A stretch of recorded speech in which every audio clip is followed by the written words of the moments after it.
하나님, 나를 불쌍히 여겨주십시오. 사람들이 나를 짓밟습니다. 온종일 나를 공격하며 억누릅니다. 나를 비난하는 원수들이 온종일 나를 짓밟고 거칠게 나를 공격하는 자들이 참으로 많아지고 있습니다. 오 전능하신 하나님, 두려움이 온통 나를 휩싸이는 날에도 나는 오히려 주님을 의지합니다. 나는 하나님의 말씀만 찬양합니다.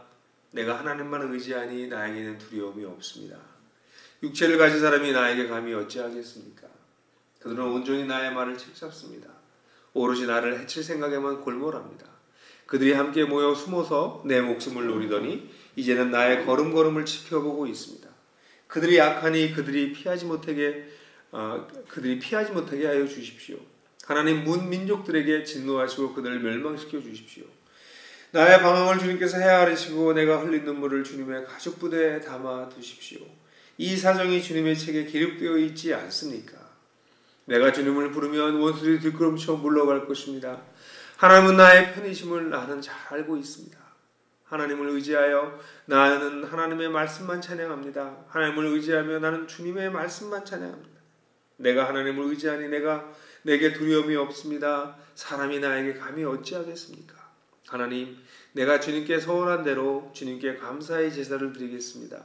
주님께서 내 생명을 죽음에서 건져주시고 내가 생명의 빛을 받으면서 하나님 앞에서 거닐 수 있게 내 발을 지켜주셨기 때문입니다.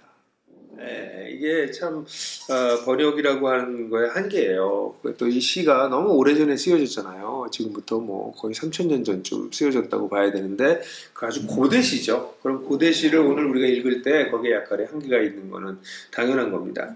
그래서 이런 시를 읽으실 때, 특별히 시편을 묵상하실 때 우리가 읽고 있는 시편들의 대부분 앞에 보면 서론에 그 시의 역사적 정황을 얘기하는 데가 있어요. 그러면 그 정황을 찾아보셔서 이런 역사적 상황에서 쓰여졌겠나 보다 라고 생각해 보시는 것은 좋은 방식이에요. 왜냐하면 그 역사적 상황에서 실제적으로 이게 나왔기 때문에 그렇죠. 그래서 역사적 상황 한번 보셔야 되고요. 그래서 그 특수한 상황을 이해하셔야 되고 이 시를 이해하시려면 또 하나는 아까 조금 전에 얘기한 것처럼 이 수천 년 사이에 이 시대적 상황 차이가 있다라는 것 역시 또 마음에 염두에 둬야 됩니다. 그러면 이 시가 다윗의 그런 특수한 상황과 또 그 시대의 상황에서 쓰여진 책이라면 우리한테 무슨 의미가 있나 이렇게 생각할지 몰라요. 그런데 이 시가 우리에게 이런 시를 잘 이해하고 난 다음에 상황을 조금 보고 난 다음에 그런 상황에서 시인이 이렇게 노래했는데 지금 오늘 나와 되게 비슷한 것도 있네 하고 공통점을 찾으면서 거기서부터 시를 묵상하기 시작하면 시편의 시들 대부분이 여러분들에게 의미가 있어질 것입니다. 그래서 이런 역사적 상황을 무시하고 난 다음에 자기 상황만 보는 것도 조금 위험할 수 있고요. 또 역사적 상황만 들여다보고 있으면 재미가 당연히 없죠. 그건 다윗이 뭐 수천 년 전에 한 노래인데 나랑 무슨 상관 있겠어요. 그래서 이렇게 다윗의 특수한 상황, 또 시대적 상황, 그것과 나의 상황과의 공통점을 이렇게 같이 보면서 시를 보시면 좋을 것 같아요. 그럼 이 시는 어떤 상황이었나요? 여러분들이 아시는 것처럼 사무엘상 21장 10절부터 그 이후에 나오는 얘기입니다. 다윗이 이제 사울을 피해서 도망다니다가 결국 어디까지 가나요? 블레셋 사람 가드한테까지 가요. 근데 갔더니 어떤 일이 벌어집니까? 다윗은 사울은 천천히요, 다윗은 만만이다. 뭐 이런 얘기를 한 다윗이 이 불안함을 느껴가지고 안전하지도 못하는 생각에서 미친 척을 해요. 그래서 그 글씨도 막 이상한 글씨를 쓰고 수염에 침이 막 흐르게 하고 이런 이상한 짓을 하는데 거기 나오는 말이 그들이 잡혀있는 동안에 이런 말이 나와요. 그들에게 잡혀있는 동안에 13절에 그런 말이 나옵니다. 그래서 다윗이 아마 그때 가드 사람들한테 갔을 때 좀 약간 구금됐거나 뭐 이런 것들이 있었나 이런 것들을 좀 느끼게 해주는 부분이죠. 그래서 다윗은 이제 그런 상황에서 이 노래를 부르고 있습니다. 그러니까 여기서 공격하는 사람은 두 가지, 공격하고 비난하는 원수는 두 가지겠죠. 하나는 사울, 직접적인 생명의 위협을 하고 있는 사울이 이제 그 중에 하나고, 또 하나는 이제 블레셋 사람들이죠. 그래서 그의 말을 위협하고, 그가 뭘 잘못한 게 있으면 이제 처단하려고 하고, 그러니까 다윗이 우리가 상황을 잘 모르겠지만, 하여간 그 바보처럼 미친 척을 할 정도로 해야만 살아남을 수 있을 정도였다. 그 상황을 정확히 모르지만, 다윗과 같은 장수가 그래도 얼마나 위협감을 느꼈으면 그랬겠어요. 그러니까 그런 배경을 조금 상상해 보면, 다윗이 너무너무 두려웠구나, 목숨의 위협을 느끼고 있었구나, 그래서 이렇게 미친 척을 했구나라는 것까지 알 수 있잖아요. 자, 요게 역사적 상황이에요. 그렇다면 오늘날 우리와의 공통점은 뭘까요? 상황은 달라요. 여러분들 가운데 여러분들 죽자고 여러분들을 공격하는 사람이 있어요? 진짜 칼을 들고 쫓아오는 사람 없죠. 그럼 이 시는 우리한테 의미가 없을까요? 그런데 이 시를 이야기하고 있는, 노래하고 있는 이 시인과 우리들하고 굉장히 공통점이 하나 있을 수 있는데, 그게 하나 뭐냐면 죽을 만큼 두렵고 힘들다는 거예요. 어떤 상황으로 인해서 죽을 만큼 두렵고 힘들다는 거죠. 이제 물론 여기서 죽을 만큼 두렵고 힘들다라고 하는 건 극단적 상황이죠. 근데 이제 죽을 만큼이라는 것이 극단적 상황이라면, 이걸 조금 더 완화시킨다면 어떤 게 있을까요? 늘 마음에 짐이 돼, 부담이 돼, 내 기쁨을 다 앗아가요. 이런 거. 이런 극단적인 것은 아니어도 우리 많은 사람들에게 우리를 어떤 비난하는 자가 있고, 우리를 계속 공격하는 사람이 있고, 우리를 거칠게 대하는 사람이 있고, 우리가 좀 잘 못되길 바라는 사람이 있고, 이런 면에서 비슷하단 말이죠. 자, 그래서 이런 시를 읽을 때 그런 공통점들을 이렇게 잘 찾아보면서 이 본문을 보면 돼요. 그래서 오늘은 이 본문을 우리가 여러분들과 같이 묵상할 때, 저는 여러분들이 지금 경제적으로 어떤 어려움을 겪거나, 회사에서 관계적으로 어려움을 겪거나, 또는 집안에서 가정 내 여러 가지 문제를 겪고 여러 가지 어려움들이 있지만, 오늘 우리 지도자들이기 때문에 교회의 목회적 어려움들에 대해서 이 본문을 가지고 좀 묵상하면 좋겠다라는 생각을 하게 돼요. 그건 우리 모두의 공통점이 될 수 있을 것 같아요. 자, 우리 목회적 상황을 가지고 보려면 이 본문을 쭉 보시면, 본문을 이렇게 묵상하시면서 이 시편 같은 경우에는 시가 어떻게 이 연으로 구성되어 있는가를 보는 게 중요한데, 그게 학자들마다 약간씩 달라요. 그러니까 딱 통일된 정확한 답을 찾기가 어렵다. 이거 너무 고대시기 때문에 그렇다, 이렇게 보시면 되고요. 근데 그런 면에서 이게 시를 볼 때 시의 흐름, 시는 늘 시가 어떻게 흘러가고 있는가를 이제 보셔야 되는데, 시가 흘러가는 걸 볼 때 반복되는 구절들이 나올 때는 이게 약간 후렴구 같다는 느낌이 드는 거죠. 그럼 그걸 중심으로 단락을 나눌 수 있는 가능성이 굉장히 높아집니다. 이 본문을 보시면 반복되는 데가 있다는 걸 보셨어요? 3절, 4절에 보면 4절에 특별히 나는 하나님의 말씀을 찬양합니다. 내가 하나님만 의지하니 내가 두려움 없어. 내가 유치를 가진 사람이 나에게 어찌 하겠습니까? 이 구절이 비슷하게 뒤에 다시 한번 나오죠. 그죠? 여기 주님을 의지합니다서부터 시작해서 3절 하반절부터 4절까지가 10절 11절을 보면, 하나님을 의지하면 나는 하나님의 말씀만 찬양합니다. 하나님을 의지하면 주님의 말씀만 찬양합니다. 내가 하나님을 의지하니 내게 두려움이 없습니다. 사람이 나에게 어찌하겠습니까? 그러니까 여기 세 가지가 나오잖아요. 의지한다, 두려움 없다, 사람이 날 어떻게 하겠냐. 이 얘기가 똑같은 어구로는 아니지만 상당한 정도로 나오고 있어요. 그리고 이 구절들이 약간 뒷부분에서 더 첨가되죠. 약간 더 확대됐다는 느낌이 들죠. 그래서 저는 이 본문을 아마 이제 그렇게 볼 수 있을 것 같아요. 1절부터 4절까지 한 라운드가 있고요. 5절부터 11절까지가 한 단락이고, 12절, 13절이 마지막 결론 같은 구절이다. 이렇게 단락을 나눌 수도 있겠다. 그렇게 생각을 합니다. 자, 그러면 여기에 보면 어떻게 되어 있냐면 세 단락으로 되어 있는데, 세 단락이 상황을 얘기하고 그 상황에 대한 자기가 하나님을 의지한다. 다시 또 한번 상황을 길게 얘기하고 조금 더 길게 하나님을 의지한다. 그리고 결론이 이렇게 나와 있어요. 그러니까 이 구조를 얘기하면 A, B, A-B, C 이렇게 됐다고 볼 수 있어요. 왜 제가 이런 좀 복잡한 얘기를 하냐면, 여러분들이 시를 읽으실 때 이게 제가 정답이 아니에요. 제가 이렇게 분석하는 것에 동의하는 학자들이 많이 있겠지만 시를 볼 때 우리가 오래된 시기 때문에 이런 어려움이 있다는 거예요. 그런데 여기서 보게 되면 어려움을 얘기하고 어떤 그 자기를 위협하는 상황을 얘기하고 그 상황에 대한 자기의 고백을 신앙 고백을 얘기하고 다시 또 상황을 또 길게 얘기하고 조금 더 고백이 길어지고 그리고 난 다음에 결론이 나오고 이렇게 되면 이게 노래가 이렇게 흘러가는구나 이렇게 보일 수 있잖아요. 자, 그러면 여기서 우리가 알 수 있는 게 이 목회적 상황이 이 사람의 상황과 우리의 목회적 상황을 생각해 보면 1절, 2절 보면 하나님 불쌍히 여기십시오 하는 게 사람이 자기 짓밟는다는 거예요. 자기를 누가 공격하고 억누른다는 거죠. 그리고 이제 자기를 비난하고 있고 자기를 거칠게 대하는 사람이 점점 많아지고 있다 이러고 있습니다. 여러분 그리고 난 다음에 5절, 6절 보면 내 말을 책 잡는다 이렇게 우리 성경을 얘기했지만 우리 개역 개정에서는 내 말을 곡해한다 이렇게 얘기했고요.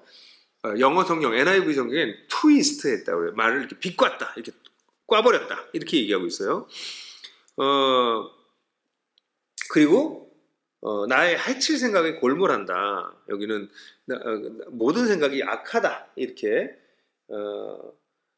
나와 있어요. 그래서 영어 성경에는 그들의 그 계략으로 나를 이렇게 아주 폐허가 되게 하려고 내 계략을 짜고 있다 이런 말을 하고 있습니다. 그리고 6절에 보면 생명을 이렇게 엿보고 숨어서 발자취를 이렇게 싹 잘하나 못하나 계속 이렇게 보고 있다는 거예요. 이게 이제 1, 2절하고 5, 6절이 시편의 외적인 상황이에요. 여러분 우리 목양을 할 때 이런 일들이 있지 않으세요? 이건 뭐 오늘 목양에만 좀 우리가 집중하면 우리가 참 사랑하고 섬겼는데 사랑하고 섬겼는 사람들로부터 공격을 받을 때보다 어려울 때는 없잖아요. 뭐 이제 공격은 극단적인 거고요. 공격 전의 단계가 뭘까요? 무반응. 반응을 안 해. 내가 아무리 얘기해도 반응을 안 하고 따라오지 않고 무반응해서 조금 더 심하면 무시. 그 다음에 무시해서 좀 넘어가면 이제 뭐 항의나 불평이나 이런 것들이 있을 수 있죠. 이제 불평하다가 근데 뭐 어떤 일이든지 간에 이제 불만족이 점점 쌓여져서 그 다음에 내가 했던 것들을 곡해하고 내 말 트집 잡고 나를 거칠게 대하고 나의 목자 자격을 논하고 리더로서의 부족한 것들을 계속 부각시키고 이런 일들이 있잖아요. 자, 그러면 다윗과 같이 이렇게 막 죽음의 공격을 당하는 것과 같은 공격은 아니어도 그런 일을 당할 때 어떠세요, 여러분들? 정말 죽을 맛이 아니세요? 목양하면서 이걸 경험하지 않는 사람이 있다면 아직 목양을 안 해보신 거죠. 사실 목양은 이런 것으로부터 시작합니다. 우리가 잘 섬기고 사랑하면 사람들이 우리에게 좋은 것으로 리워드를 해줄 것이라고 성경은 얘기하고 있지 않고 오히려 물론 그렇게 하는 분들이 대다수죠. 근데 문제는 10명이 나한테 잘해 그렇게 정말 해줘도 한두 명이 나를 이렇게 공격하고 나의 문제를 제기할 때 그 한두 명의 말이 10명의 칭찬보다 더 힘들다는 거죠. 여러분들 아마 목양을 하시면서 이런 일들을 많이 겪으실 거예요. 뭐 등에 칼 맞았다 뭐 이런 말도 하는데 물론 저는 우리 목양자의 부족함을 얘기하지 않으려고 하는 게 아니에요. 일단은 우리 부족함에 기인이 하지만 부족함이 반드시 있을 겁니다.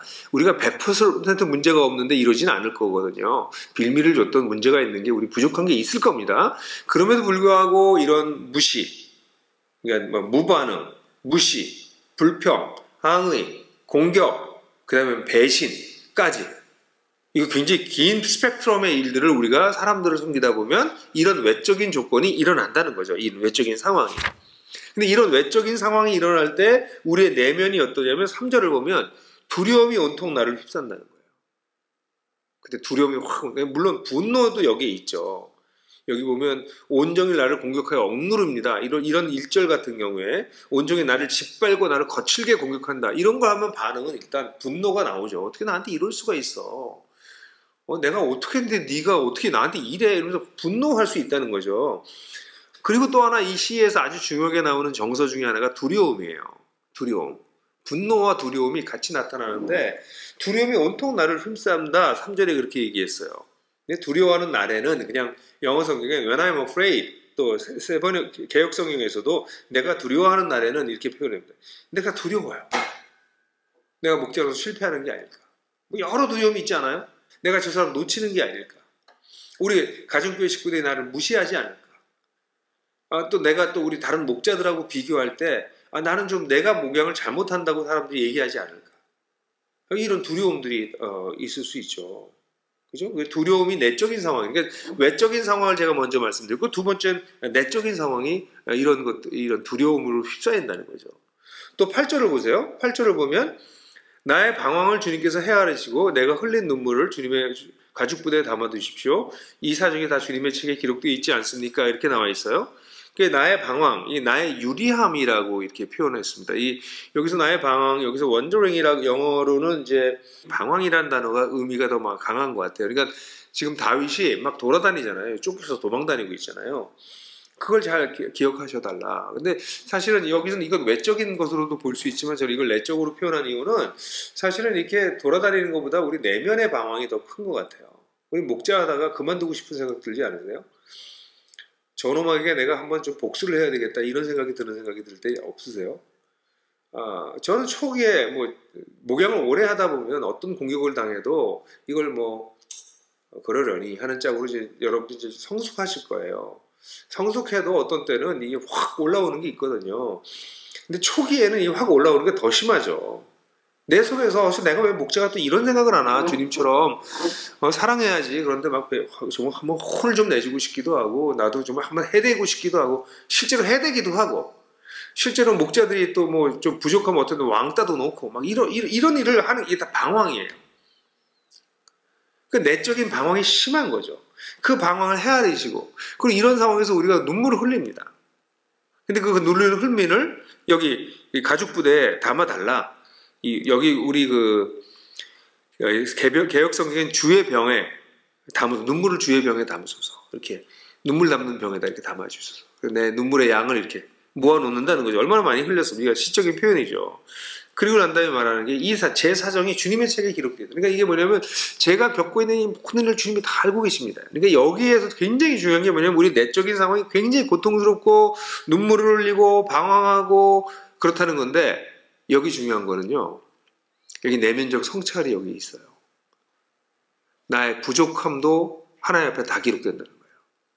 여기 내 사정이 주님께 기록되어 있지 않습니까? 라고 얘기할 때 저는 100% 잘못한 거 없다는 거 아시죠? 주님? 이렇게 얘기할 수 있는 사람이 과연 몇이 있을까요? 다윗의 경우는 특별히 여기에서 내가 잘못한 게 뭐가 있습니까? 라고 말하기가 좀 어려울 정도로 의인으로서 고난을 당하고 도망다니고 핍박을 당해요. 근데 우리는 목양을 하다 보면 우리의 사정을 주님 앞에서 기록하다 보면 우리가 부족하게 말했던 것, 우리가 둔감하게 말했던 것, 좀 약간 차별했던 것, 일부러 좀 좀 독한 말을 한마디 쏙 던졌던 것, 등등 기도한다고 기도 안 해줬던 것, 여러 가지 우리 사정도 있다는 거죠. 그러니까 우리 목회적 상황에서 이 부분에 우리의 사정이 주께 기록되어 있다라고 하는 표현은 굉장히 중요한 겁니다. 우리가 하나님 앞에 우리 자신을 신원할 때 우리가 억울한 것도 얘기하지만 우리 부족한 것도 반드시 기록된다는 사실을 우리는 기억하는 것이죠. 이게 우리의 목회적 상황입니다. 그런데 좀 복잡하죠. 우리가 일방적으로 고난을 당하는 것이면 사실은 좀 쉬워요. 근데 일방적 고난이 아니라 우리의 부족함도 여기 있다는 거죠. 근데 정말 그렇고 나서 이 시를 다시 한번 보시면 여러분들이 정말 힘들 때 눈물이 앞을 가릴 때 정말 마음이 막 혼란스럽고 방황할 때 두려움에 휩싸일 때 여러분들이 이 시를 묵상하시면 아마 지금 여러분이 그렇다면 이 본문을 오늘 더 묵상해 보시면 좋을 거예요. 근데 문제는 이런 상황으로 끝난 게 아니라 더 중요한 건 아까도 얘기한 것처럼 1, 2절이 그 얘기가 있었고 5절서부터 9절까지 거의 그렇고요. 그리고 난 다음에 우리가 봤던 것처럼 3, 4절, 10절, 11절이 이 문제를 해결하는 이 목회적인 난관을 이겨나가는 비결이에요. 오늘 주제는 이겁니다. 이런 어려움이 여러분들이 있잖아요. 이런 어려움이 있을 때 이 어려움을 어떻게 이겨나가느냐 하는 비결이에요. 한마디로 얘기하면 깊어지는 예배입니다. 깊어지는 예배가 이 답이에요. 보세요. 아까도 얘기했지만 상황을 얘기를 해요. 그리고 내적인 고백이 있습니다. 내가 두렵다. 그러나 두려워하지 않고 하나님 의지하겠다. 그 상황을 또 깊이 얘기해요. 상황을 깊이 얘기하고 난 다음에 더 많이 얘기해요. 그리고 난 다음에 조금 더 자세하게 나의 내적인 고백이 있어요. 그리고 난 다음에 자기가 하나님 앞에서 충성되게 신뢰를 계속 지켜나가겠다. 소원을 지켜나가겠다는 말로 결론이 나요. 그럼 무슨 얘기예요? 예배가 두 사이클이 적어도 지나갔다는 것을 보여줘요. 처음에는 어떤 면에서 조금 억지로 했는지도 모르겠어요. 약간 얕은 기도를 했는지 모르겠어요. 근데 두 번째 라운드에 더 깊어져요. 그리고 결론이 난다는 거죠. 우리는 이런 어려움이 있을 때 하나님 앞에 나아가는 것이 이 본문 전체에서 세세하게 다루기 전에 제일 먼저 목회적 난관이 있을 때 이 문제를 해결하는 방법은 사람들 만나서 얘기하고 물평하고 다 그 다음 문제 해결 못합니다. 여기 아주 중요한 거는 하나님 앞에 나아가는 것입니다. 그래서 사실 목자나 교회 지도자가 될 때 사람들이 성장하는 이유가 바로 여기 있습니다. 여러 가지 난관들이 있을 때 예배 가운데로 들어가고 그 예배가 깊어지는 거죠. 예배가 깊어지니까 거기서 하나님을 알아가게 되고 자기 인생도 깊어지고 사람을 대하는 자세나 사역하는 모습이나 모든 게 변해질 가능성이 있는데 그게 뭐예요? 고난을 당해서가 아니고요. 역경을 겪거나 목회적 난관을 겪어서가 아닙니다. 목회적 난관이나 고난과 역경은 우리를 부서뜨릴 가능성이 있어요. 우리를 무너뜨릴 가능성이 있습니다. 근데 이것을 가지고 예배에 들어가서 그것도 짧게 간단하게 예배 드리는 것이 아니라 깊어지는 예배, 이렇게 라운드가 이렇게 돌아가듯이 1라운드, 2라운드, 3라운드 가는 것처럼 예배가 이렇게 깊어지는 예배를 드릴 때 신앙의 고백과 하나님에 대한 확신으로 회복되는 일이 그 다음에 나오는 거죠. 근데 이 깊어지는 예배를 하기 위해서 그러면 제가 볼 때 이 본문에 나오면 한 5가지 단계가 있어요. 첫 번째는 이 두려움을 인정하는 거예요. 나에게 두려움이 있습니다. 나에게 혼란이 있습니다를 인정하는 거예요. 첫 번째는 그게 중요합니다. 자기 속에 혼란이 있다. 나한테 분노도 있다. 그러니까 자기 성찰이 제일 중요해요. 여기서는 3절, 4절 같은 경우에 또 10절, 11절에서 내가 두려워한다는 것을 두려워한다는 얘기를 해요. 자신이. 하나님만 의지하겠다고 얘기하는 얘기는 하나님 말고 딴 거가 자꾸 나를 흔든다는 거예요. 뭔가 두려워한다는 얘기라고 있어요. 그러면 무슨 얘기를 해요? 내가 육체를 가진 사람을 두려워하겠습니까? 그들이 뭘 하겠습니까? 이 얘기는 다 뭐예요? 나한테 두려움이 있다는 걸 인정하는 것이에요. 이 두려움은 어떤 걸까요? 생명의 이렇게 공격에 대한 두려움도 있지만 자기 성찰해 보면 우리 두려움은 내가 인정받지 못하는 것에 대한 두려움입니다. 나의 부족함에 지적당하는 것에 대한 두려움이고 딴 사람과 내가 비교되는 것에 대한 두려움이에요. 그리고 우리 가정교회 같은 것도 통계 내서 이렇게 같이 내면 자꾸 사람들이 비교한다고 느껴요. 그러니까 통계를 나오면 숫자적으로 비교가 되잖아요. 사람들이 기본적인 두려움이 있기 때문에 그냥 현상을 알기 위해서 뭘 만들어도 그 자료를 보고서 나를 비교하려고 하는구나 이런 생각을 한다는 거죠. 그게 뭐냐면 기본적으로 우리가 가지고 있는 두려움 때문에 그래요. 인정받고 싶어하는 욕구의 반대쪽이겠죠. 그게 있다는 것을 성찰하는 거예요. 나에게 두려움이 있습니다. 내가 두려워하는 날에, 두려움이 나를 휩싸는 날에. 근데 그때 두 번째가 뭐냐면 그 두려움을 인정하는 게 중요하고요. 그런 게 나한테 있다. 두 번째는 뭐냐면 내가 4절부터 11절에 나오는 얘기가 이 얘기지만 무슨 얘기예요? 내가 하나님을 의지할 건가 사람을 의지할 건가요? 다르게 표현하면 사람의 관점으로 시선에 내가 맞출 것인가 하나님의 시선에 나를 맞출 것인가 이게 두 번째입니다.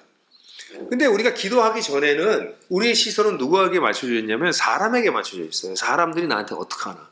이 시인이 여기 사람이 나를 공격한다, 비난한다, 말꼬리 잡는다, 내가 걸어가는 걸 다 지켜보고 있다, 나를 향한 모든 생각이 악하고 나를 결국은 폐허로 만들려고 하는 그런 생각까지 가지고 있다. 이게 실제로 사람의 시각이거든요. 그래서 그들이 실제로 그런단 말이에요. 목양을 할 때 보면 이런 일들이 실제로 벌어지잖아요. 왜 어떻게 저렇게 나한테 할 수가 있나. 어떻게 제가 나한테 저런 다른 사람 아니어도 넌 그러면 안 되지 뭐 이런 일들이 있단 말이죠. 그거를 계속 보고 있는 한 우리는 절망과 낙담에서 벗어날 수가 없는 거죠. 근데 여기에서 이 시인은 어떻게 하고 있어요? 내가 그러지 않고 하나님만 의지하겠습니다. 하나님 말씀만 의지하겠습니다. 하나님만 찬양하겠습니다. 라고 의지적 결단을 내리는 거죠. 이게 터닝 포인트입니다. 결국 이 시에 반복적으로 나오는 것처럼 내가 하나님만 의지합니다. 내가 두려워하지 않습니다. 그들이 나를 어떻게 하겠습니까? 이 고백. 이게 어디서 일어나요? 그냥 머리에서 그렇지 사람이 어떻게 하겠어 나를. 하나님이 그래봤자 내 마음속에 있는 분노와 두려움과 슬픔과 아픔이 치유되지 않습니다. 그건 머리에서만 그냥 동의하는 거죠. 근데 깊은 예배 가운데 하나님 내가 주님을 찬양합니다. 주님만을 의지합니다. 주님 말씀만을 의지합니다. 당신 외에 없습니다. 라고 고백할 때 내 마음이 치유되는 거죠. 회복되는 거죠. 주님 내가 눈물 흘린 거 아시잖아요. 내 방황을 아시잖아요. 내 사정이 다 당신에게 기록되듯이 다 알고 계시잖아요. 주님. 그래서 그 내가 두려워했다가 두려움이 없어지는 상태가 되는 거죠. 그러니까 첫 번째가 성찰, 자기의 이 두려움 가운데 있고 문제 가운데 있는 걸 성찰한다면, 두 번째는 이 가장 키포인트가 되는 사람을 두려워할 건가 하나님을 두려워할 건가, 사람의 시선에 의지할 건가 하나님의 시선에 의지할 건가, 두 번째요. 세 번째는 7절이나 9절 같은 데 보면은, 그리고 난 다음에 하나님의 심판, 하나님께서 그들을 멸망시켜 주십시오. 7절에도 그렇게 나오고요. 그리고 우리 9절 같은 경우에도 보면, 내가 주님을 부르면 하나님은 내 편이 되시는 걸 내가 알고 있다. 이게 다 뭡니까? 이게 하나님이 모든 걸 다 알고 계셔서 하나님 결국은 그들을 물러가게 하실 거다, 이런 표현 나오잖아요. 부르시면 뒷걸음쳐서 물러갈 거다. 하나님이 심판하실 거라는 겁니다. 하나님이 공정하게 심판할 것이다. 이거 언제 하실지 모르겠지만 하나님 공정하게 심판하실 것이다. 이게 이 종말론적 예배가 가지고 있는 것의 특징 중에 하나죠. 마지막 날에 하나님 우리가 살았던 삶을 전부 다 계수하시고 그것을 정리하실 것을 믿습니다. 그게 마지막에는 공정한 심판을 의지하는 것이죠. 그리고 난 다음에 그게 공정한 심판을 의지한다면, 네 번째 얘기할 수 있는 게 이제 8절이 여기 이 시의 가장 유명한 부분이죠. 56편에서는 나를 아신다. 나를 아시는 하나님께 내 자신을 의탁하는 것. 나의 방황, 나의 눈물, 나의 사정을 다 아신다. 하나님이. 그걸 고백하는 거죠. 시에서. 여러분들 기도하실 때, 하나님, 제가 너무 억울한 거 아시죠? 제 마음 너무 슬픈 거 아시죠? 주님, 저 목자 그만두고 싶은 마음 아시죠? 다 때려치고 싶은 마음 아시죠? 이렇게 내 사정을 아시는 주님. 이런 과정을 통해서 우리가 목회적 난관을 이겨냅니다. 이런 난관을 이겨내고 난 다음에 맨 마지막에 다다른 결론이, 다섯 번째가 하나님과의 언약갱신 또는 서약갱신입니다. 하나님, 내가 주님께 서원한 대로 12절에 보면 주님께 감사의 제사를 드리겠습니다. 이렇게 나와요. 뭐냐면 이미 이 영어 성경에 I'm under vows to you, 내가 당신에 대한 서약 아래에 있습니다, 하나님. 그래서 내가 당신에게 감사의 제물을 드리겠습니다. 이렇게 얘기를 합니다. 우리 개역 성경에는 하나님이여 내가 주께 서원함이 있사온즉 이렇게 표현했는데, 이 표현이 뭐냐면, 하나님, 나는 내 자신을 하나님께 드리지 않았습니까? 그 하나님께 약속한 서약이 있습니다. I'm under the vows, 내가 이 하나님께 약속한 그 언약 아래에 있습니다. 헌신 가운데 있습니다. 그러면 내가 오히려 이런 상황에서 나는 당신께 감사의 제물을 드리겠습니다. 그리고 13절에 얘기하는 얘기가, 우리 13절은 이 세 번역의 번역을 잘했어요. 뭐 때문입니다. 왜냐하면 그렇게 하는 이유가 주님께서 내 생명을 죽음에서 건져 주시고 주셔왔고, 이렇게 표현하는 게 더 좋죠. 지금까지 주셔왔고, 그래서 내가 생명의 빛을 받으면서 하나님 앞에서 거닐 수 있게 내 발을 지켜주셨기 때문입니다. 지금까지 하나님이 나를 지켜오지 않으셨습니까? 그렇잖아요. 오늘 내가 여기 있는 거 나를 하나님 지켜서 여기까지 왔잖아요. 하나님께서 나를 지켜주셔왔기 때문에 나는 내가 당신에게 했던 서약을 지키면서 하나님께 감사의 제물을 드리겠습니다로 끝나는 거예요. 여러분, 가끔씩 주님, 저 목자 계속 할게요. 제가 계속 지도자 역할을 하겠습니다.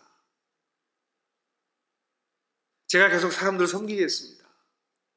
그렇게 하나님 앞에 다시 결정하지 않으시나요? 왜? 우리가 하나님께 서약했으니까. 하나님, 내가 당신의 양떼를 먹이는 목자가 되겠습니다. 언약가족도 마찬가지. 주님, 제가 이제는 돌봄을 받는 사람이 아니라 공동체를 돌보기 위해서 언약하는 사람이 되겠습니다. 여러분, 하나님 앞에 약속한 것들 있잖아요. 그 약속을 갱신하는 거죠. 그렇게 결론이 나요. 이 시 여러분 너무 좋지 않아요? 여러분이 저도 목회적으로 난관을 목회를 시작하고 난 다음에 지금까지 겪고 있어요. 그리고 약간씩 더 세지는 것 같아요, 난관이. 칼날이 들어와도 더 깊이 들어오는 것 같다는 느낌이 들어요. 근데 이런 우리의 목회적인 상황, 외적인 상황이 그렇고 내적인 상황이 이런 상황에서 이 시는 목회적 난관을 이겨내는 방법이 딱 한마디로 예배가 깊어지는 거예요. 근데 깊어지는 예배 가운데 있는 것이 5가지입니다. 첫 번째, 자기를 성찰하는 것. 자기가 두려움 가운데 있는 걸 성찰하는 것. 두 번째, 내가 하나님께 사람을 의지할 건가? 사람과 하나님 둘 중에 하나를 택해야 돼. 누굴 두려워할 건가? 누구의 시선을 가질 건가? 이 두 번째. 세 번째, 그럼 하나님의 마지막의 심판, 종말적 심판을 생각하면서 네 번째, 나를 아시는 하나님께 내 자신을 의탁하는 거죠. 그리고 난 다음에 마지막으로 내가 하나님께 했던 약속을 다시 한번 상기하고 지금까지 나를 지켜주셨던 주님께 감사를 오히려 드리는, 이거 회복되기 시작하는 거죠. 여러분, 정말 우리 목회하다 보면, 우리 사람들을 섬기다 보면 이런 목회적 난관이 있습니다. 이런 목회적 난관이 있지만 하나님은 이런 오리온 악마를 통해서 우리를 강하게 세우세요. 이 코로나 상황 때문에 애쓰고 수고하는데 딴 데보다 더 애쓰고 더 수고하는데 그 결과가 빨리 나타나지 않고 불평만 하고 잠수 타고 뭐 이러는 우리 성도들 여러분 혹시 계십니까? 낙심하지 마십시오. 사탄이 여러분들 속에 오셔서 계속해서 여러분들을 흔들고 넘어뜨리려고 하고 비난하고 공격하고 때로는 또 우리 가족들까지 또 그러고 그럴 때 하나님 앞에 나가십시오. 깊어지는 예배를 드리십시오. 제가 얘기한 5가지 중요한 요소들을 생각하면서 오늘도 그런 예배를 드리시는 여러분들이 됐으면 좋겠어요.